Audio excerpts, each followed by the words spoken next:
Hello my dear students, आज हम लोग बात करने वाले हैं हेड ऑन कोलिजन या इलास्टिक कोलिजन इन 1D के पार्ट 2 की। प्रीवियस लेक्चर में हम लोगों ने कॉन्सेप्ट को कवर किया, velocity of approach, velocity of separation, coefficient of restitution, energy conservation and momentum conservation का यूज करके किस तरीके से हम आफ्टर कोलिजन पार्टिकल्स की वेलोसिटी को फाइंड करते हैं। आज हम लोग इसमें सिर्फ और सिर्फ न्यूमेरिकल प्रॉब्लम्स को डिस्कस करने वाले हैं based on head on collision और collision in 1D, elastic collision in 1D। तो मैंने पहला क्वेश्चन जेई मेंस 2021 से ले रखा है जो कि इलास्टिक कोलिजन बेस्ड है, इसके बारे में हम बात करने जा रहे हैं। मेरे से बोल रहा है कि एक ऑब्जेक्ट कोई m1 मास का कोलाइड कर रहा है with the another object of the mass m2 which is at rest.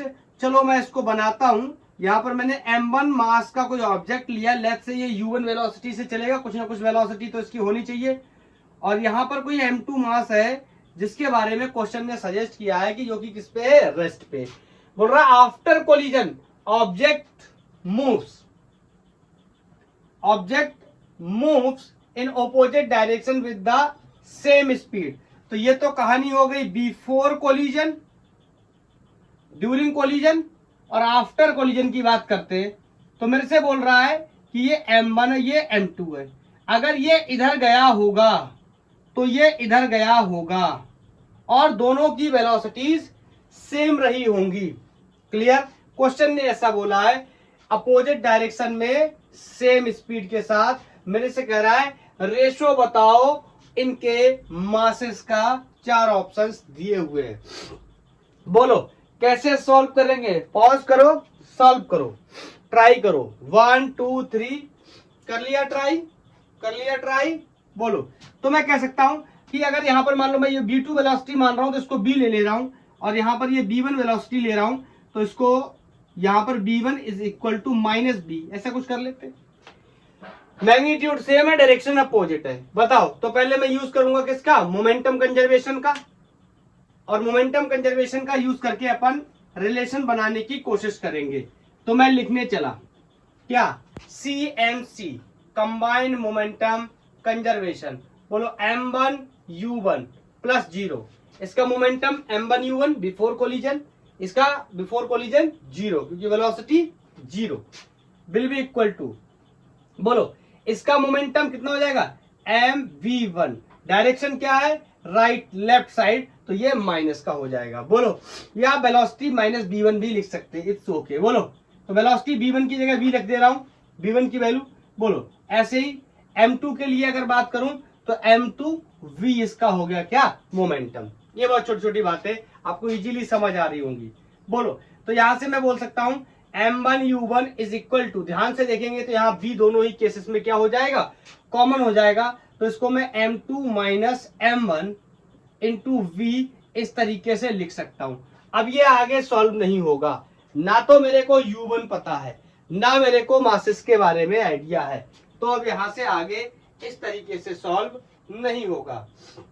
बोलो, तो मैं क्या कर सकता हूं, मैंने आपको जो कॉन्सेप्ट बताया था velocity of approach velocity of separation के बराबर है, इस कॉन्सेप्ट का यूज कर सकते हैं। हाँ, आप चाहो तो कोफिशिएंट ऑफ रेस्टिट्यूशन जैसी चीजों को भी लिख सकते हो और मान सकते हो कि परफेक्टली इलास्टिक या इलास्टिक कोलिजन के लिए इसकी वैल्यू कितनी हो जाएगी, 1 हो जाएगी। तो फिर से यही इक्वेशन आने वाली है।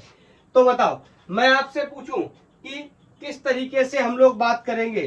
तो बताओ, इसकी इनिशियल वेलोसिटी को मैंने u1 मान रखा है, इसकी इनिशियल वेलोसिटी अपन क्या मान लेंगे, 0, क्योंकि ये किस पे है, रुका हुआ है। और बाद में इन दोनों की वेलोसिटी क्या हो गई है, सेम हो गई है। इसके बारे में भी बात कर लेंगे। This is going to be u1। बोलो, b2 को मैं क्या लिख लेता हूं, v। क्लियर? माइनस b1 को क्या लिख लेता हूं, -b। तो यहां से -b मैंने कॉमन कर -b लिख लिया। तो ये दिख रहा है आपको, ये 2b हो जाएगा, ये u1 हो जाएगा। तो यहां से मेरे को एक बात पता चल गई कि u1 की जो वेलोसिटी है वो 2v के बराबर है, या फाइनल वेलोसिटी इनिशियल की आधी है, दोनों एक ही बातें हैं। बोलो, अब मैं इसको उठा करके इस इक्वेशन में पुट करूंगा और मेरे को आंसर मिलना शुरू हो जाएंगे। तो मैं लिख दे रहा हूं क्या, पुट इन 1।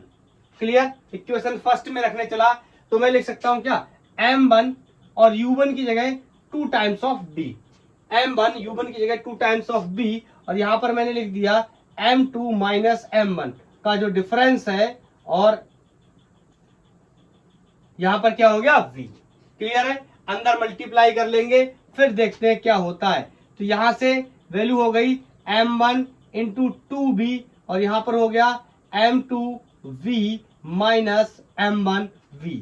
बोलो, ये m1v, ये m1 भी, ये इधर आके ऐड हो जाएगा, तो I can say this is going to be 3vm1।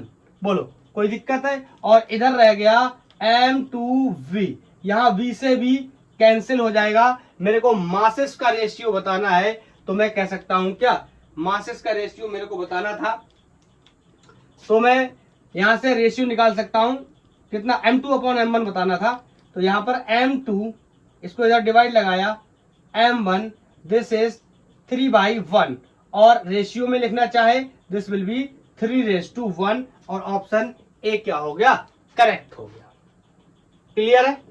बोलो, मैंने आपको एक कॉन्सेप्ट भी बताया था लास्ट लेक्चर में कि अगर दोनों ऑब्जेक्ट्स के मासेस क्या हैं, इक्वल है, और कहानी किसकी है, इलास्टिक कोलिजन इन बंडी की है, तो बोलो आफ्टर कोलिजन इन दोनों के वेलोसिटी क्या हो जाते हैं, एक्सचेंज हो जाते हैं। याद है वो वाली बात या भूल गए? अगर आपने देख रखा है लेक्चर किसी और का, या आपको आता है तो बहुत अच्छी बात, लेकिन अगर आपको नहीं आता तो पहले आपको प्रीवियस लेक्चर देख करके उसका कॉन्सेप्ट क्लियर करना चाहिए, फिर यहां पर आना चाहिए। बोलो, तो ये पहला सवाल होगा। मैं नेक्स्ट क्वेश्चन को नोट करता हूं, टाइम थोड़ा सेव हो जाएगा। Next question from the NEET, ये नीट में आया हुआ सवाल है, बहुत ही इजी क्वेश्चन है अपने कॉन्सेप्ट के हिसाब से। मेरे से बोल रहा है 2 आइडेंटिकल बॉल्स, मैंने क्या बोला, बार बार इस तरीके के शब्दों का यूज करेगा, मतलब दोनों ऑब्जेक्ट्स के मासेस क्या है, सेम है। बोल रहा है इसका एक का नाम किसी का ए है, दूसरे का नाम किसी का बी है, are collide head on elastically, पूरी बात को बता रहा है, हेड ऑन कोलिजन है, इलास्टिक कोलिजन है, if the velocity of A and B are. अच्छा, ये अपोजिट डायरेक्शन में है, तो थोड़ा सा दूरी में बना लेता हूं, दूर करके। ये चल रहा है 0.5 मीटर पर सेकेंड से, और ये अपोजिट डायरेक्शन में चल रहा है -0.3 मीटर पर सेकेंड से। बोलो, this is story before collision, फिर कोलिजन हुआ होगा कुछ, और फिर उसके बाद कह रहा है then the velocity after collision. मैंने आपको बहुत ही क्लियर शब्दों में ये बात पिछले लेक्चर में कॉन्सेप्ट के साथ ड्राइव करके लॉजिक इसका बताया था।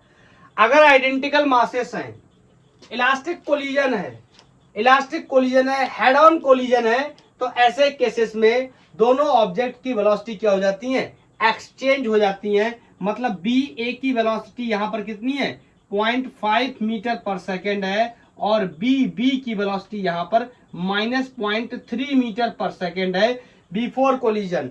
अगर मैं बोलूं इस आपसे कि आफ्टर कोलिजन क्या हो जाएगा, तो जो बी ए की वेलोसिटी है this is going to be the velocity of B B, और ये जो बी बी की वेलोसिटी है this is going to be velocity of B A. यहां पर ऑप्शन को चेक कर लेंगे कि कौन सा ऑप्शन हमारा सही हो रहा है।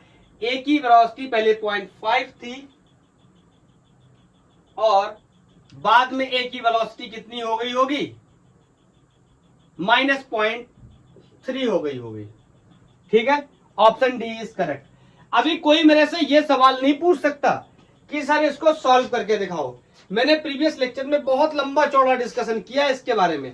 अगर आप चाहते हो सॉल्व करना, तो पहले आप CMC कंबाइंड मोमेंटम कंजर्वेशन का कॉन्सेप्ट यूज करो, देन आप यूज करो एनर्जी कंजर्वेशन का कॉन्सेप्ट, देन आप B1 और B2 की वैल्यू को फाइंड आउट करो, जो मैंने लास्ट टर्म पे आपको एक्सप्लेन करके फॉर्मूले भी निकाल के बताए थे। चाहो तो फॉर्मूला यूज कर लो, चाहो तो मेथड से यूज करके निकाल लो, इट्स ओके, नो प्रॉब्लम। और आप देखोगे कि यही डेटा आने वाला है। क्यों? उसके साथ जो लास्ट लेक्चर का जो लास्ट कॉन्सेप्ट था, बिल्कुल अगर दोनों के मासेस सेम है तो वेलोसिटी क्या हो जाती है, एक्सचेंजेस। आप चाहो तो इस बात को दिमाग में रख सकते हो, मैंने कल भी बताया था, बहुत ही इंपॉर्टेंट है। ज्यादातर क्वेश्चंस में इस तरीके की लैंग्वेज आपको फ्रेम की हुई मिलने वाली है कॉम्पिटिशन्स के क्वेश्चन में, लाइक जेई एंड नीट। बोलो, इज दैट क्लियर? मैं नया क्वेश्चन नोट करने जा रहा हूं। ये नेक्स्ट क्वेश्चन है और बहुत ही बढ़िया क्वेश्चन है, एससीबी से लिया गया है, एससी वर्मा सर की बुक से। मेरे से बोल रहा है, पहले मैं लैंग्वेज को पढ़ता हूं, फिर मैं इसका डायग्राम बनाऊंगा, फिर हम लोग डिस्कस करेंगे। बोला two identical blocks A and B each of mass M are resting on smooth horizontal floor connecting by a light spring of natural length L and spring constant K. इस word का use light spring का सिर्फ इतना मतलब है कि spring कैसा है, आइडेंटिकल स्प्रिंग है, सॉरी आइडियल स्प्रिंग है, इसका अपना कोई मास नहीं है। फिर मेरे से बोल रहा है, चलो पहले जो इसने जितना बोला है अपन उतना कर लेते हैं। इस तरीके से यहां पर एक ब्लॉक है एम मास का, ये कनेक्टेड है दूसरे ब्लॉक से, इसका मास भी क्या है एम। सॉरी, जुकाम की बहुत प्रॉब्लम है, एक दो दिन से बहुत परेशान है जुकाम की वजह से। बोलो, और ये रेस्ट पे है, ये सिस्टम अभी रेस्ट पे है, क्लियर है। मेरे से आगे बोल रहा है कि एक third block C of mass M, एक तीसरा ब्लॉक है जिसका मास एम है, moving with a speed B along the line join A B. मतलब यहां पर मैं बना देता हूं, कोई एक तीसरा ब्लॉक है जो कि एम मास का और बी वेलोसिटी से मूव कर रहा है। बोल रहा है ये क्या कर रहा है, कोलाइड करेगा इसके साथ, फिर ये ए ब्लॉक इस बी ब्लॉक के साथ कोलाइड करेगा। फिर क्या सिचुएशन होगी, आगे चलते हैं। Mass M is moving with the velocity V या speed B along the line joining A B, A collide with B, A collide with B, the maximum compression in the spring is. काफी अच्छा question है। अगर आप सिर्फ ये सोच रहे हैं कि हम इसको कॉलिजन के कॉन्सेप्ट से लगा लेंगे तो ऑफ कोर्स दिक्कत आने वाली है, क्योंकि यहाँ पे स्प्रिंग लगा हुआ है, तो स्प्रिंग के बारे में भी डिस्कस करना पड़ेगा। बोलो, तो सबसे पहले काम, लेक्चर को पॉज करो, ट्राई करो, उसके बाद देखते हैं कैसे इसको हम लोग मिलके सॉल्व करेंगे। तो कर लो ट्राई, कर लिया, चलो अब ट्राई करके देखते हैं क्या है। अच्छा, मैं आपसे एक सवाल पूछता हूं, जब ये आएगा स्मूथ सरफेस, ऑफ कोर्स तो कोई फ्रिक्शन जैसी चीज है नहीं, इसका मतलब हम एनर्जी कंजर्वेशन का यूज कर सकते हैं अगर जरूरत पड़ती तो, और कोई एक्सटर्नल फोर्स भी नहीं है, टकराने के बाद इंटरनल फोर्स है, क्योंकि नॉर्मल रिएक्शन होगा तो हम मोमेंटम कंजर्वेशन का भी यूज कर सकते हैं। बोलो, और कोलिजन कैसा है, इलास्टिक कोलिजन है, हेड ऑन कोलिजन है। मेरे हिसाब से कोई दिक्कत नहीं होनी चाहिए, 1D का कोलिजन है, ऐसा नहीं बोला है कि ये उड़ गया या क्या हुआ, ये सीधे कॉम्प्रेस हो रहा है। इज दैट क्लियर, इतनी बातें क्लियर है। अब बताओ, जब ये आके इनिशियली इससे टकराएगा तो इसकी वेलोसिटी कितनी होगी बताओ। मैं एक लाइन में आपसे पूछना चाहता हूं, आप बोलोगे ये बी वेलोसिटी से चलेगा। अरे भैया, जब ये इससे आगे टकराएगा तो ये अपनी वेलोसिटी इसको देगा और ये बी वेलोसिटी से चलना शुरू होगा। उस समय ये किस पे होगा, रेस्ट पे। इस मैकेनिज्म को थोड़ा सा ध्यान से समझना, बिल्कुल जब जस्ट टकराए ना तब की बात कर रहा हूं। फिर क्या होगा, ये अंदर की तरफ चलना शुरू करेगा, मतलब स्प्रिंग में कॉम्प्रेशन पैदा होगा। स्प्रिंग में कॉम्प्रेशन पैदा होने का मतलब रेस्टोरिंग फोर्स पैदा होगा स्प्रिंग के अंदर। बोलो, और रेस्टोरिंग फोर्स जब पैदा होगा तो ये इसको इस तरीके से बाहर की तरफ दबाएगा, ये भी इसको ऐसे बाहर की तरफ दबाएगा, क्योंकि इसके पास पहले से वेलोसिटी है तो ये इसका अपोज करने लगेगा। लेकिन ये रेस्ट पे था तो ये भी धीरे धीरे चलना शुरू कर देगा। क्या ये बी वेलोसिटी से चलेगा ना, अभी इसने जस्ट क्या है, रेस्ट पे था, अभी स्टार्ट करेगा कुछ यू वेलोसिटी से, वेलोसिटी अलग होगी या स्पीड अलग होगी। बोलो, फिर मैं आपसे पूछूं, ये इसको और दबाएगा तो इसमें और कंप्रेशन होगा, तो इसमें और रेस्टोरिंग फोर्स होगा, तो ये इसको और ज्यादा जोर से धक्का देगा, मतलब इसकी वेलोसिटी क्या करेगी, बढ़ेगी। फिर ये इसको और दबाएगा, फिर इसमें और कंप्रेशन होगा, इसमें और रेस्टोरिंग फोर्स होगा, ये इसको और जोर से धक्का देगा, मतलब इसकी वेलोसिटी फिर बढ़ेगी। समझ तो आने लगा मुझे, समझ तो आने लगा। मतलब लगातार कंप्रेशन हो रहा है और इसकी वेलोसिटी बढ़ती चली जा रही, तो इसकी वेलोसिटी बढ़ना कब बंद हो जाएगी, अगर मैं ये सोचना शुरू कर दूं, जब अगर ये स्प्रिंग पूरी तरीके से दब जाए। पूरी तरीके से दबने का मतलब मैक्सिमम कंप्रेस हो जाए। ऐसे यहां पे बनाता हूं इसका एक पिक्चर, ठीक है, छोटू सा, इस तरीके से कि अब और फर्दर कंप्रेशन नहीं हो सकता, तो इन दोनों की वेलोसिटी क्या हो जाएगी, सेम हो जाएगी। कितनी हो जाएगी, इसके बारे में भी बात करूंगा। तो इन दोनों की वेलोसिटी कितनी जाएगी, सेम हो जाएगी। बोलो, हो जाएगी। जब कंप्रेशन कैसा हो जाएगा, मैक्सिमम, तो वेलोसिटी भी कितनी हो जाएगी, दोनों की सेम। या आप कह सकते हो कि इन दोनों की वेलोसिटी ना बोल करके मैं ऐसा बोलने लगूं कि यहाँ वेलोसिटी ऑफ cm हो जाएगी, सेंटर ऑफ मास। अब मेरे से कोई नहीं कह सकता ये सेंटर ऑफ मास मत लिखना, मैं बता चुका हूं centre of mass is the commander of the translatory motion, और हम इसके बारे में डिस्कस भी कर चुके हैं सेंटर ऑफ मास के 3 4 5 लेक्चर बना करके। बोलो, तो मैं आपसे पूछूं कितने, इसकी वेलोसिटी कितनी रह जाएगी बाद में स्प्रिंग के फुल्ली कंप्रेशन होने के बाद, तो आप इजीली जवाब दे सकते हो कि इसकी वेलोसिटी, ये जो इनिशियल वेलोसिटी लेके आया उसकी आधी हो जाएगी।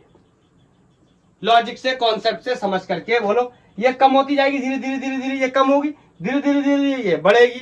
तो बोलो ये घटते घटते घटते घटते कितनी हो जाएगी, आधी। ये बढ़ते बढ़ते बढ़ते बढ़ते कितनी हो जाएगी, आधी। दोनों की कॉमन हो जाएगी। अगर ये बात आपको ऐसे नहीं समझ आई है तो हम इसको एक दूसरे तरीके से भी डिस्कस कर सकते हैं। बताओ कैसे, ध्यान से सुनना। मैं तुमसे बोलूं वेलोसिटी ऑफ cm को हम कैसे निकालते थे, आप कहोगे sir very simple, m1v1 m2v2 upon total mass m1 plus m2, ऐसे तो निकालते थे वेलोसिटी किसकी, सेंटर ऑफ मास की, cm की। तो बताओ अगर मैं आपसे पूछूं इनिशियली क्या हुआ होगा, तो आप कहोगे इनिशियली ये रेस्ट पे था जब इसने जस्ट टक्कर मारी थी और इसकी वेलोसिटी इसको मिल गई होगी, तो मैं कह सकता हूं m1 तो m रहेगा, दोनों आइडेंटिकल मासेस हैं, तो ये v1 की जगह क्या हो जाएगा v। किसी को कोई डाउट नहीं होना चाहिए, क्यों, जैसे ये टकराएगा तो इसकी वेलोसिटी इससे मिल जाएगी पूरी, क्योंकि फ्रिक्शन लेस सरफेस है, कोई भी एनर्जी का लॉस नहीं, कोई भी वेलोसिटी का लॉस नहीं। बोलो, और m2 की बात करूं तो ये इनिशियली रेस्ट पे था, इज दैट क्लियर। तो इसकी इनिशियली वेलोसिटी कितनी हो गई, 0, और m1 m2 टोटल मास कितना हो जाएगा, 2m। तो यहां से मैं वेलोसिटी ऑफ cm निकालने की कोशिश करूंगा, तो यहां से vcm will be mv upon 2m, और यहां से m से m मर गया, और वेलोसिटी ऑफ cm कितनी आ गई, v/2। मैंने आपको पहले भी बताया था। अब ये वेलोसिटी किसकी आई है, सेंटर ऑफ मास की। तो सेंटर ऑफ मास मानने का क्या मतलब होता है, ये दोनों स्प्रिंग, सॉरी ये दोनों ब्लॉक, ये स्प्रिंग कुछ भी नहीं है, इन सबको हटा करके इनका मास एक जगह कॉन्सेंट्रेट मान लिया है जो v/2 वेलोसिटी से चल रहा है, ऐसे समझ लो। या फिर ऐसे भी समझ सकते हो कि ये भी v/2 वेलोसिटी से चल रहा है और ये भी v/2 वेलोसिटी से चल रहा है। पहले मैंने आपको कॉन्सेप्ट से बताया, उसके बाद अपने ड्राइव करके भी cm से देख लिया। Is that clear. तो मुझे इनकी वेलोसिटीज भी पता चल गई बाद में। अब मेरे हिसाब से किसी को कोई डाउट नहीं होना चाहिए। बताओ, और मेरे को निकालना क्या है, कंप्रेशन। तो यहां पर मोमेंटम कंजर्वेशन के कॉन्सेप्ट को लगाने का कोई फायदा नहीं है। क्यों नहीं है, क्योंकि मेरे को इसकी वेलोसिटीज नहीं बतानी है, मैंने वैसे भी निकाल ली। क्लियर। तो मेरे को बताना क्या है, कंप्रेशन। कंप्रेशन का मतलब है जब ये स्प्रिंग दबेगा, स्प्रिंग के दबने का मतलब होता है स्प्रिंग पे वर्क होगा, वर्क होने का मतलब होता है पोटेंशियल एनर्जी की बात करेंगे। तभी मैंने पहले लेक्चर में बताया एनर्जी कंजर्व रहती है, टोटल एनर्जी इलास्टिक कोलिजन के केस में। बोलो, पोटेंशियल एनर्जी की बात क्यों नहीं कर रहा था मैं, क्योंकि मैंने कहा था ग्रेविटेशनल पोटेंशियल एनर्जी की बात नहीं कर सकता, रेफरेंस ये लिया, लेकिन इलास्टिक पोटेंशियल एनर्जी तो पिक्चर में आ सकती है ना। इलास्टिक पोटेंशियल एनर्जी का हाइट से कोई लेना देना नहीं, किससे लेना देना होता है, कंप्रेशन या एक्सपेंशन से। तो बताओ, मैं आपको यहां पर एक सिंपल थ्योरम के बाद हिसाब से बात कर सकता हूं कि मैं यहां पर कॉन्सेप्ट अप्लाई कर सकता हूं किसका, एनर्जी कंजर्वेशन का। Initial energy will be final energy. Initial energy कितनी होगी, इसकी तो काइनेटिक होगी, इसमें तो कोई पोटेंशियल एनर्जी होगी नहीं। अगर इसमें पोटेंशियल एनर्जी है तो कौन सी पोटेंशियल एनर्जी की बात करेंगे, ग्रेविटेशनल पोटेंशियल एनर्जी, क्योंकि ये दब तो रहा नहीं है, तो सिंपली क्या कर रहा है, मूव कर रहा है। उसके बाद इन दोनों की इनिशियल काइनेटिक एनर्जी कितनी हो जाएगी, जो भी अभी डिस्कस करेंगे। उसके बाद अगर इसके फाइनल इनिशियल एनर्जी इसकी कितनी होगी टोटली, पहले तो रुके हुए 0, और पोटेंशियल एनर्जी भी कितनी होगी, 0, क्योंकि कोई भी इसमें कंप्रेशन नहीं है, इनिशियली बात कर रहा हूं। उसके बाद जब ये इसमें टकरा जाएगा तो ऑफकोर्स ये चलना भी शुरू करेंगे, मतलब इनके पास काइनेटिक एनर्जी भी आ जाएगी, और ये दबना शुरू करेगा स्प्रिंग, तो इसके पास पोटेंशियल एनर्जी भी आ जाएगी, और स्प्रिंग के अंदर पाए जाने वाली पोटेंशियल एनर्जी या वर्क डन की value half times of kx² होती है। अगर आपको ये बात पता है, कॉन्सेप्ट आता है, तो हम यहाँ से आराम से सॉल्व कर सकते हैं। और आप स्प्रिंग के बारे में डिस्कस करना चाहते हैं, पोटेंशियल एनर्जी वर्क के बारे में, या वर्क एनर्जी थ्योरम हम कैसे यूज करते हैं स्प्रिंग के केस में, या एनर्जी कंजर्वेशन हम कैसे यूज करते हैं स्प्रिंग के केस में, तो आप जाके मेरा एक लेक्चर है स्प्रिंग का, फोर्स ऑन स्प्रिंग या energy conservation on spring, YouTube पे टाइप करके आप देख सकते हैं। Clear, okay. तो मैं यहां पर इस क्वेश्चन को आगे सॉल्व करने जा रहा हूं।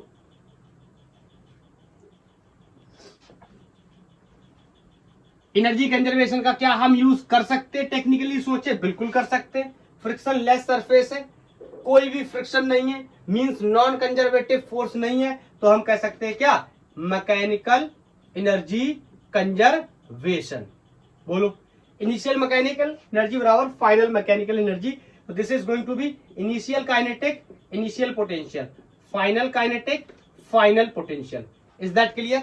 तो मैं आपसे पूछूं, इनिशियल काइनेटिक एनर्जी इस वाले ब्लॉक की अगर मैं बात करूं, this is going to be half M B square.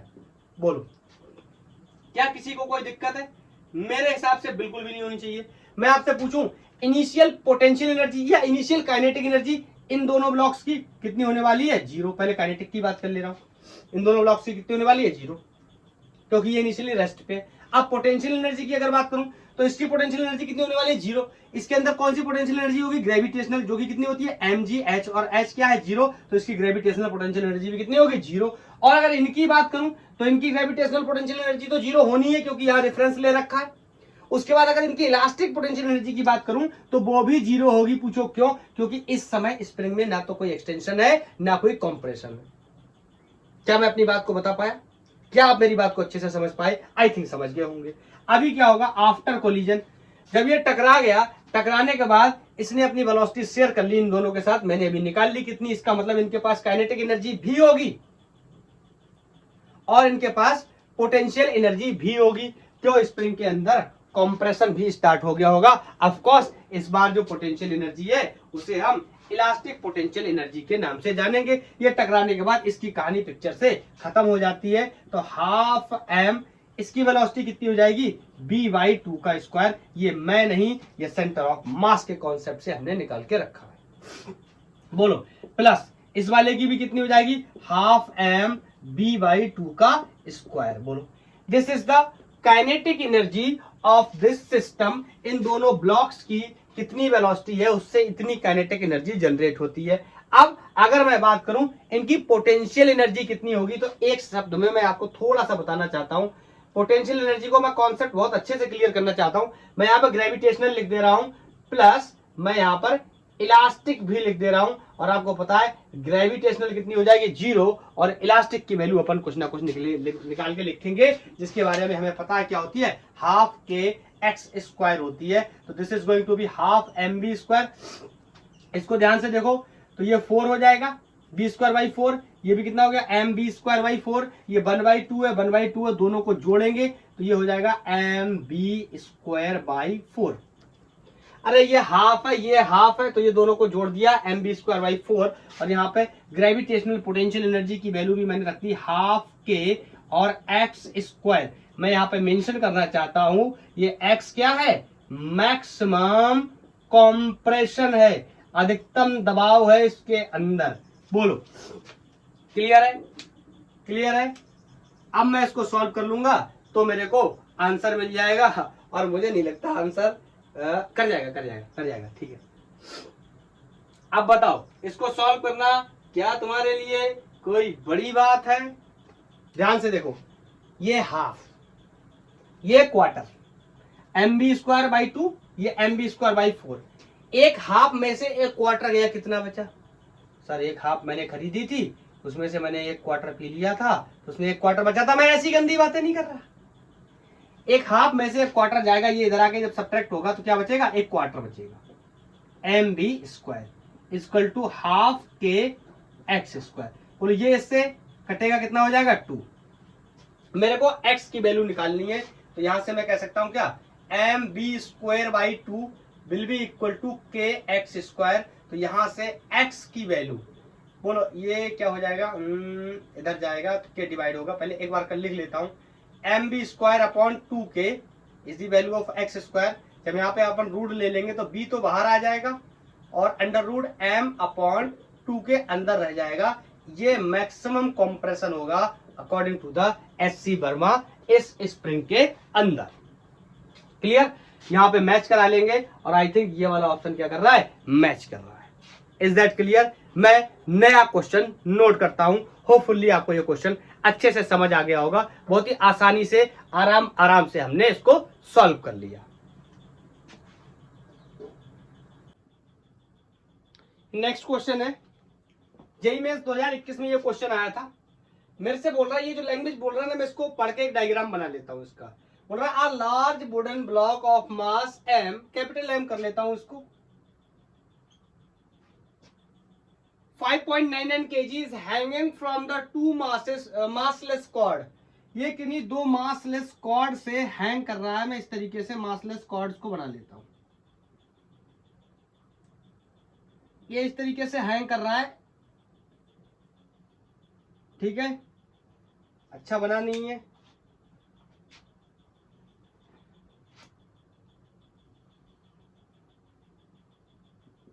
ठीक है, इसका मास कैपिटल M 5.99 kg आगे चल के यूज कर लेंगे। अब bullet of mass 10 gram is fired into the block and get embedded. मेरे से बोल रहा है यहां से कोई गोली को मैं छोड़ रहा हूं, बुलेट को छोड़ा गया है और ये बुलेट आके इसमें क्या कर गया, एम्बेडेड कर गया, धस गया है। आगे बोल रहा है the system bullet and block दोनों मिलकर अभी एक सिस्टम की तरह काम कर रहा है। स्विंग अपवर्ड्स, ये अपवर्ड जाता है सिस्टम, और इसका centre of mass vertical distance 9.8 उड़ जाता है। देखो यहां से गोली लगेगी, यहां से जब इसमें गोली घुसेगी तो ये ऊपर की तरफ मूव करेगा। तो मैं इसका नेक्स्ट पिक्चर बना देता हूं कुछ इस तरह। ये इस तरीके से कुछ ऊपर उठ गया होगा, ठीक है, और कितना ऊपर उठा है ये डिस्टेंस मैं मान लेता हूं। ये यहां से इसका सेंटर ऑफ मास होगा 9.8 सेंटीमीटर उठ गया। क्वेश्चन ने बोला ऊपर की तरफ शिफ्ट कर गया है। बोल रहा है before block and bullet pendulum, ये दोनों मिलकर एक पेंडुलम बन गए, कम्स मोमेंटरी रेस्ट। ये कहीं ना कहीं पर रुके होंगे, मान लेता हूं किसी इंस्टेंट के लिए इस जगह पे रुके होंगे, फिर वापस आए होंगे, ठीक है। बोल रहा है at the end of the arc, मतलब यहां पर आर्क के एंड पे, the speed of the bullet just before the collision is. पूरा क्वेश्चन का सेंस ही बदल डाला। कह रहा है यहां बुलेट घुसने से पहले इसकी कितनी स्पीड थी ये बताओ। इसमें घुसा है, ये सब काम किया है, बोलो। तो मैं आपसे एक सवाल पूछना चाहता हूं, क्या मैं मोमेंटम कंजर्वेशन का इस्तेमाल कर सकता हूं? ऑफ कोर्स कर सकता हूं। क्या एनर्जी कंजर्वेशन का कर सकता हूं? एनर्जी कंजर्वेशन का भी कर सकता हूं। कोई भी नॉन कंजर्वेटिव फोर्स नहीं है और कोई भी एक्सटर्नल फोर्स नहीं है। जो भी फोर्स है, अगर यहां पर बात करो, इस पे इस कॉर्ड के अंदर टेंशन होगा, बोलो। लेकिन टेंशन आपको पता है कैसा फोर्स होता है, इंटरनल फोर्स होता है, तो इसके बारे में कोई प्रॉब्लम नहीं है। इसका मतलब मैं क्या कर सकता हूं, मोमेंटम को कंजर्व कर सकता हूं, एनर्जी को कंजर्व कर सकता हूं। मेरा काम किससे हो जाएगा? काम मेरा मोमेंटम से हो जाएगा। एक्चुअली में मैं पहले कर चुका हूं, इसलिए मुझे पता है। तो मैं कह सकता हूं, मैं यूज करने जा रहा हूं CMC, combined momentum conservation, before collision and after collision. Before collision क्या स्थिति है, मान लेता हूं इस बुलेट का मास स्मॉल m है, जो कि 10 है, बाद में यूज कर लूंगा, और इसकी वेलोसिटी b है, बोलो। और बाद में जब ये इसमें धस गया, जब ये एक सिस्टम बन गया, तो बताओ इसकी वेलोसिटी कितनी हो गई? पहले तो इसका mass capital M plus small m हो गया, और मान ले रहा हूं कोई वेलोसिटी v1 या v डैश, कुछ भी मान लो, v1 मान लेता हूं। Is that clear? क्या किसी को कोई डाउट है? अब बड़ा सवाल ये है कि मेरे को इस b को निकालना है, तो मैं कह सकता हूं इसको इक्वेशन 1 बना के छोड़ दे रहा हूं। पूछो क्यों? क्योंकि मेरे को b1 भी नहीं पता और b भी नहीं पता, b मेरे को निकालना है। b1 मैं बहुत आसानी से निकाल सकता हूं। ये ब्लॉक यहां से चला और यहां तक गया है। मैं काइनेमेटिक्स की इक्वेशन मोशन अंडर ग्रेविटी का यूज करके भी सॉल्व कर सकता हूं। b square minus u square is equal to 2gh। मेरी बात को बहुत ध्यान से सुनना। जब ये बुलेट इसके अंदर एम्बेड कर गई, तो मैं मान के चल रहा हूं ये सिस्टम b1 वेलोसिटी से ऊपर जा रहा है और मोमेंटरली रेस्ट पे आया होगा। मतलब इसकी फाइनल वेलोसिटी एक सेकंड के लिए या फ्रैक्शन ऑफ सेकंड के लिए मोमेंटरली क्या हुई होगी? 0। तो मैं कह सकता हूं इसकी वैल्यू कितनी हो गई? 0 माइनस u इनिशियल वेलोसिटी मैं मान के चल रहा हूं क्या है? b1। हाँ, ये माइनस को एलिमिनेट करने के लिए हम ये भी देख सकते हैं, ग्रेविटी नीचे की तरफ है, मोशन ऊपर की तरफ हो रहा है, तो g को कैसा ले लेंगे? माइनस का g। सो आई कैन से माइनस 2gh। माइनस समझ गए क्यों? मोशन ऊपर, ग्रेविटी नीचे। मैंने आपको बताया था एक्सेलरेशन कब होता है, डीएक्सेलरेशन कब होता है। मोशन को या वेलोसिटी को सपोर्ट कर रहा है एक्सेलरेशन, तो एक्सेलरेशन होता है, और वेलोसिटी को अपोज कर रहा है तो रिटार्डेशन होता है। यहाँ पर वेलोसिटी को क्या कर रहा है? अपोज कर रहा है, क्योंकि वेलोसिटी कहाँ है? ऊपर, और एक्सेलरेशन, सॉरी, वेलोसिटी कहाँ? ऊपर, एक्सेलरेशन कहाँ? नीचे। एक्सेलरेशन यहाँ मत समझ लेना कुछ और। एक्सेलरेशन का मतलब यहाँ पे क्या है? Acceleration due to gravity. I think मैं अपनी बात बता पाया। यहाँ B1 की वैल्यू आ जाएगी √2GH। इसको अपन पुट इन 1 करेंगे और आंसर प्राप्त करेंगे। आप सोचोगे इतना लंबा चौड़ा क्वेश्चन दिया इन्होंने जेई वालों ने, बशर्ते इस कॉन्सेप्ट के थ्रू हमने इस क्वेश्चन को सॉल्व करने की कोशिश कर रहे हैं। बहुत ज्यादा लेंथी कैलकुलेशन के क्वेश्चंस कम आते हैं, कॉन्सेप्चुअल क्वेश्चंस ज्यादा आते हैं कॉम्पिटिटिव एग्जाम्स में। तो यहाँ पर B1 और B1 की वैल्यू मैं रख सकता हूँ कितना √2GH। तो यहाँ से मेरे को V निकालना है, जो कि मैं बहुत आसानी से निकाल सकता हूँ, M capital M small m divided by small m into √2GH। Algebra में पूछा गया होता तो ये हमारा आंसर हो जाता। बोलो, मैथमेटिकली आंसर पूछा गया है तो जो वैल्यूज हमें गिवन है उन वैल्यूज को यहाँ पर हम रख देते हैं और हमारा कोई एक न्यूमेरिकल नंबर में आंसर आ जाएगा। और मैं यहाँ पुट करने चला, जो बड़ा ब्लॉक है इसका मास 5.99 kg दे रखा है। ये स्मॉल m मास है बुलेट का, क्योंकि 10 ग्राम है तो मैं इसको किलोग्राम में कन्वर्ट कर लेता हूँ 10⁻³ और नीचे भी 10 × 10⁻³ kgs में कन्वर्ट कर लिया, ग्राम में दिया था। क्लियर। और √2GH तो मेरे से को यहाँ से बोल रहा है 2G की वैल्यू 9.8 यूज कर लूंगा और H की वैल्यू 9.8 है, लेकिन ये सेंटीमीटर्स में है। ध्यान से देखो, ये सेंटीमीटर्स में है, इसको भी मैं मीटर्स में कन्वर्ट कर लेता हूं। तो यहाँ पर 10⁻² से मल्टीप्लाई कर लेता हूं। एक बार विजिबिलिटी चेक कर लेता हूं क्या 10⁻² विजिबल है। यस है। अब इन सारी वैल्यूज को डाल करके मैथमेटिकली जब मैं इसको सॉल्व करने जाऊंगा तो ये 831.55 के आसपास आएगा मीटर पर सेकेंड। ये वेलोसिटी है या स्पीड है इस बुलेट की जस्ट बिफोर कोलिजन। कैसे कर ले गए हम मोमेंटम कंजर्वेशन का इस्तेमाल करके। वैसे सोचते न्यूटन के नियमों से तो सोचते ही रह जाते, इतनी आसानी से होता ही नहीं। बोलो, 131.44, ये सॉल्व करने पे 131.55 आएगा। क्लियर। क्या आप मेरी बात को समझ पाए? क्या हम एनर्जी कंजर्वेशन का कॉन्सेप्ट यूज करके सॉल्व नहीं कर सकते थे? देखो, एनर्जी कंजर्वेशन का कॉन्सेप्ट में लगाता, पहले की एनर्जी बाद की एनर्जी लगाता, तो ये जब ये ऊपर जाता तो ये H फिर से इन्वॉल्व हो जाता इन the terms of potential energy. में थोड़ा सा करके आपको बताता हूं, ठीक है? ये नोट कर लिया होगा। चलो, अगर मैं इसमें एनर्जी कंजर्वेशन लगाता तो उसको मैं किस तरीके से सॉल्व करता, ध्यान से सुनना। ये रेफरेंस लेवल मैंने ले लिया, तो इस बुलेट के एनर्जी कंजर्वेशन की बात करूं तो इसके पास काइनेटिक एनर्जी हो गई 12mv² और इसकी पोटेंशियल एनर्जी अभी कितनी हो गई? 0। बोलो, और इस सिस्टम की काइनेटिक एनर्जी और पोटेंशियल एनर्जी दोनों ही 0 है, क्योंकि मैंने क्या ले रखा है, ये रेफरेंस ले रखा है। तो सिस्टम की काइनेटिक प्लस सिस्टम की पोटेंशियल दोनों ही 0 है। लेकिन जब बुलेट इसके अंदर एम्बेड कर गई है, धंस गई है, उसके बाद ये यहां से उठ करके यहां चला गया है, तो अब इसके पास जो फाइनल काइनेटिक एनर्जी है वो 0 हो जाएगी। क्यों? क्योंकि यहां पर मोमेंटरली ये किस में आ गया है? रेस्ट में आ गया है। तो मैं कह सकता हूं कि फाइनल काइनेटिक एनर्जी तो 0 हो गई, लेकिन फाइनल पोटेंशियल एनर्जी 0 नहीं होगी। पोटेंशियल एनर्जी कुछ ना कुछ आ गई होगी। कौन सी potential energy? Of course gravitational potential energy, जिसकी वैल्यू mgh होती है। और m कितना हो गया होगा? ये कैपिटल M मास था इस ब्लॉक का और छोटू m मास है इस बुलेट का। तो मैं कह सकता हूं बड़ू m प्लस छोटू m, ये हो गया m into g into h।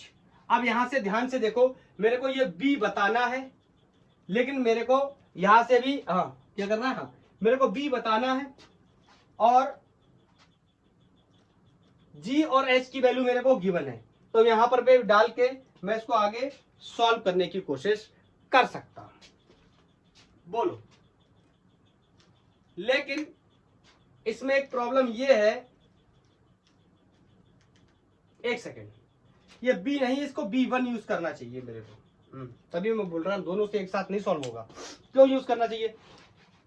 जब ये इसके अंदर धसा, मैं तुमसे कह सकता हूं जब ये इसके अंदर धसा तब इसकी एनर्जी, और जब ये यहां गया है तो इसकी एनर्जी बराबर होगी, मतलब कंजर्व होगी मोमेंट एनर्जी कंजर्वेशन के प्रिंसिपल से। क्या यहां से नहीं होगी सर कंजर्व? यहां से भी कंजर्व होगी। लेकिन ये इसने स्टोरी की बात की है कि इसके अंदर एम्बेडेड हो गया है। तो मैं कह सकता हूं जब इसके अंदर एम्बेडेड हुआ है तो लेट्स से ये सिस्टम चलने लगा होगा कोई v1 वेलोसिटी से, और यहां पर भी मैं मास m का इस्तेमाल नहीं कर सकता। तो मुझे किसका इस्तेमाल करना चाहिए? Capital M plus small m का। बोलो क्लियर है। हाँ, B1 की वैल्यू मैं वैसे ही नियम से निकाल सकता हूं जैसे मैंने निकाला, तो यहाँ √2GH रख सकता हूं, लेकिन प्रॉब्लम क्या है कि मेरे को B निकालना था और B1 से रिप्लेस कर दिया, √2GH आ गया। B जो मुझे निकालना है वो इस इक्वेशन में मौजूद ही नहीं है, तो मुझे मोमेंटम कंजर्वेशन का इस्तेमाल करना ही पड़ेगा। बोलो समझ गए इस तरीके के प्रॉब्लम्स को। मैं नेक्स्ट क्वेश्चन को नोट करता हूं।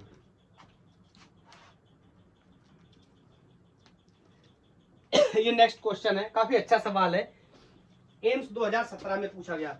नॉर्मली इस क्वेश्चन को लोग सॉल्व करते हुए क्या मिस्टेक करते हैं मैं आपको बताऊंगा। पहले आप पॉज करो, पढ़ो क्वेश्चन को, पॉज करो और सॉल्व करो, ट्राई करो। कर लिया? ओके, अब मैं करता हूं। देखो क्या बोल रहा है, a ball implies directly on a similar ball at rest. इसका मतलब दो बॉल्स हैं और इन बॉल्स का जो मास है वो क्या रहने वाला है, सेम, और ये वाली बॉल कहां है, रेस्ट पे। क्वेश्चन ऐसा बोल रहा है, मान लेता हूं ये कोई यू वेलोसिटी या यू स्पीड से चल रहा है, ठीक है। आगे बोल रहा है the first ball brought to rest, मतलब ये बिफोर कोलिजन स्टोरी है, कोलिजन हुआ होगा, पर आफ्टर कोलिजन जो पहली बॉल है ये रेस्ट पे आ गई, तो दूसरी बॉल कुछ ना कुछ बी वेलोसिटी से चल रही होगी, मान लेता हूं। बोलो। उसके बाद बोल रहा है brought to rest by impact, it's okay. बोल रहा है half of its kinetic energy is lost by impact, very interesting. The value of coefficient of restitution क्या होगा। प्रीवियस लेक्चर में हम कोफिशिएंट ऑफ रेस्टिट्यूशन के डेफिनेशन के बारे में बात कर चुके, तो सबसे पहले मैं वहीं से शुरू करता हूं कि कोफिशिएंट ऑफ रेस्टिट्यूशन क्या होता है, velocity of separation upon velocity of approach, या आप ऐसे भी बोल सकते हैं velocity of separation is equal to E times of velocity of approach. चलो अब इसको आगे सॉल्व करते हैं, आगे देखते हैं क्या। पहले तो थोड़ा सा यहीं पे सॉल्व करके देखने की कोशिश करते हैं। बताओ ये इनिशियली रुक गया, मतलब ये वाली वेलोसिटी की तो क्या हो गई, 0, और इसको मैंने v2 मान लिया, ठीक है। कुछ भी मान लो, क्या फर्क पड़ता है, वैल्यू को नोन करना है। हाँ, और इनिशियली इसको u1 मान लो, तो इसको u2 मान लो, और u2 क्या है, रेस्ट, इसका मतलब ये क्या है, 0, और आंसर हो गया v2 अपॉन सॉरी u1। बोलो अब इनकी वैल्यूज को मुझे निकाल करके लाना है। नोट मत करना, मैं जिस तरीके से सॉल्व कर रहा हूं कुछ फंबल करके दिखाता हूं, क्या गलतियां होती है लोगों में, ठीक है। तो बताओ मैं क्या करूं, मैं एनर्जी लिख लूं पहले इसकी। बताओ इसकी इनिशियल काइनेटिक एनर्जी कितनी हो जाएगी, हाफ एम यू स्क्वायर, ये इनिशियली रेस्ट पे, इस वजह से। अगर इसकी फाइनल काइनेटिक एनर्जी की बात करूं तो हाफ एम, इसको b2 ना करके b ही कर लो, v स्क्वायर, यहां पर भी b कर लो, ठीक है। ओके, इस u1 की जगह क्या कर लो, u कर लो, अच्छा लगेगा और कोई बात नहीं, ठीक है। u1 ut या तो b1 b2 रखते फिरो। हाँ, अभी क्या करना है, बोल रहा है आधी काइनेटिक एनर्जी इसकी लॉस हो गई, तो मैं कह सकता हूं कि change in kinetic energy will be final kinetic minus initial kinetic, और ये कितनी बची, आधी लॉस हो गई किसकी, इनिशियल की आधी लॉस हो गई, तो आधी बची होगी half M U square, final कितनी हो गई, half M B square, minus initial कितनी थी, हाफ एम यू स्क्वायर। बोलो कोई डाउट। अब यहां पर सारे मासेस एलिमिनेट हो जाएंगे। एक चीज इसमें लिखना भूल गया मैं, हाफ हो गई ना, ठीक, अभी ठीक है। अब सारे मासेस एलिमिनेट हो जाएंगे और 1/2 सबसे क्या हो जाएगा, एलिमिनेट हो जाएगा। तो मैं यहां से आपसे बोल सकता हूं कि ये वैल्यू कितनी हो गई, हाफ यू स्क्वायर। बोलो, और यहां पर कितना बचा, नहीं हाफ तो यहां से चला गया, तो यहां पे बचा v square minus you square. अब बताओ इस यू स्क्वायर को इधर ले आऊंगा, बोलो ये कितना है, हाफ, ये कितना है 1, तो कितना हो जाएगा, 1.5, मतलब 3/2। तो यहां से b की वैल्यू को मैं लिख सकता हूं क्या, 3/2 टाइम्स ऑफ यू स्क्वायर, ये b स्क्वायर की वैल्यू है। या अगर मैं b को लिखना चाहूं, एक सेकेंड, मुझे लगता है कहीं थोड़ा बहुत गलत हुआ है, ये कितना है, हाफ, ये कितना है 3/2, ओके ठीक है। तो यहां से वैल्यू आ गई √3/2 और u बाहर। अब आप यहां पर इसको रखने जाओगे और u की वैल्यू आप u रखोगे तो ये एलिमिनेट हो जाएगा। मैं यहां पर एक ऑप्शन और बढ़ाना चाहता हूं, तो यहां पर जब आप रखने जाओगे b की वैल्यू √3/2 और u और नीचे u, इससे ये मर गया आंसर √3/2। आप ये लगा दोगे और इस तरीके से सवाल गलत हो जाएगा। इसीलिए मैंने पहले आपको बताया, मैं इसमें फंबल करके बताना चाहता हूं। अब मैंने क्या गलती करी ये बात मैं आपको बताना चाहता हूं। अब मैं हटा रहा हूं इसको, ठीक है। गलती मैंने क्या करी मैं वो बताने जा रहा हूं। देखो गलती मैंने ये करी कि जो काइनेटिक एनर्जी का मैंने सब्ट्रैक्शन लिखा है ना, ये सही लिखा हुआ नहीं। लॉस हुई है काइनेटिक एनर्जी, इसका मतलब पहले काइनेटिक एनर्जी ज्यादा रही होगी, बाद में काइनेटिक एनर्जी कम हुई होगी। इसका मतलब मुझे kinetic energy final minus initial नहीं, काइनेटिक एनर्जी मुझे इनिशियल माइनस फाइनल लिखना चाहिए। इतने ही बड़े से देखना कितना चेंज आ जाएगा। और काइनेटिक एनर्जी आधी रह गई, किसकी आधी रह गई होगी? हाफ किसकी? इनिशियल की। इनिशियल कितनी लिख दूंगा? Half m(u²).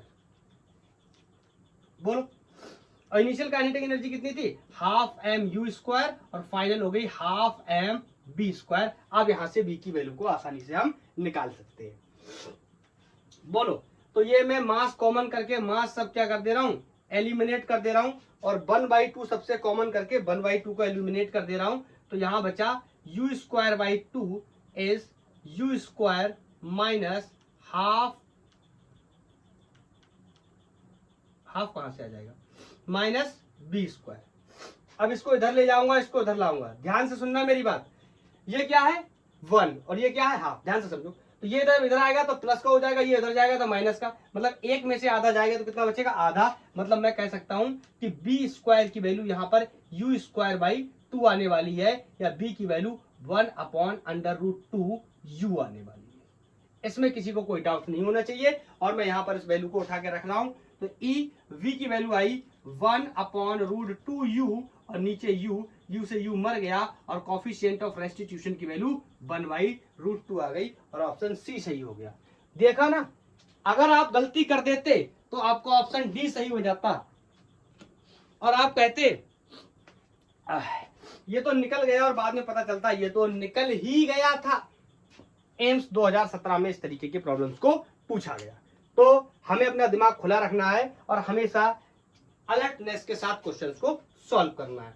मैं नेक्स्ट क्वेश्चन नोट करता हूं। जुकाम की समस्या है बहुत ज्यादा। ये नेक्स्ट क्वेश्चन है, ये काफी फेमस सवाल है।